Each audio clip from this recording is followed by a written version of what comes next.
মাননীয় সদস্য সৈয়দ সাইদুল হক হবিগঞ্জ ৪ সম্পূরক প্রশ্ন করুন। ধন্যবাদ মাননীয় স্পিকার।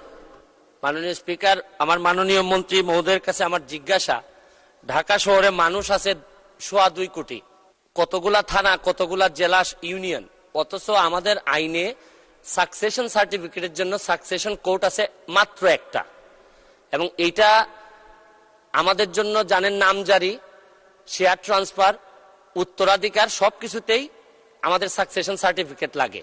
আপনার কি মনে হয় যে এই সারা ঢাকা শহরের জন্য একটা সাকসেশন কোড যথেষ্ট কিনা? আরেকটি হচ্ছে কি 138 এর একটাই প্রশ্ন। ধন্যবাদ। একই সাথে রিলিভেন্ট স্পিকার, মানে স্পিকার আপনি আইনের মানুষ, ওই 138 এর চেকের মামলায় এক একটা ডেট পরে 1 বছর পর পর ঢাকা শহরে চেকের মামলা এখন আর কেউ করতে চায় না, শুধুমাত্র ডেট পড়ার কারণে। এই ব্যাপারে আপনি কিছু সিদ্ধান্ত নেবেন কিনা? ধন্যবাদ মাননীয় স্পিকার। ধন্যবাদ মাননীয় সদস্য। মাননীয় মন্ত্রী। ধন্যবাদ মাননীয় স্পিকার। মাননীয় স্পিকার,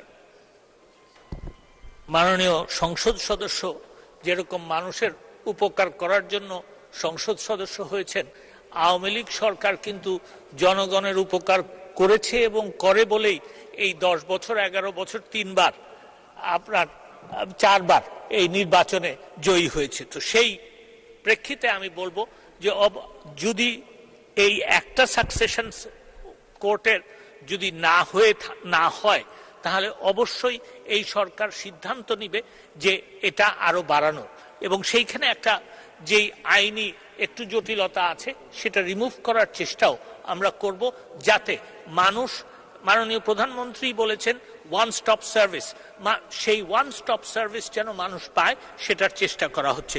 দ্বিতীয় প্রশ্ন যিনি যেটা করেছেন, প্রথম কথা হচ্ছে যেটা ওনার আমার মনে হয় অনুধাবন করা উচিত যে বিচার বিভাগ স্বাধীন। তো সেই প্রেক্ষিতে আমি বলতে চাই যে section 138 of the negotiable instruments অ্যাক্টের যে মামলাগুলি, সেখানে জটিলতা হচ্ছে। আমরা চিন্তা ভাবনা করছি যে এই আইনটার এবং বিশেষ করে এই ধারাটার আপনার সংশোধন করার জন্য, এবং তড়িৎ যাতে মামলা শেষ হয় সেটার ব্যবস্থাও আমরা নিচ্ছি। এবং আরো আমি ওনাকে জানাতে চাই যে এই তড়িৎ শেষ হওয়ার জন্য যে কিছু আদালত সৃজন করতে হবে, সেই জন্য অলরেডি আমরা জনপ্রশাসন মন্ত্রণালয়ে লিখেছি। মাননীয় স্পিকার, আপনাকে ধন্যবাদ।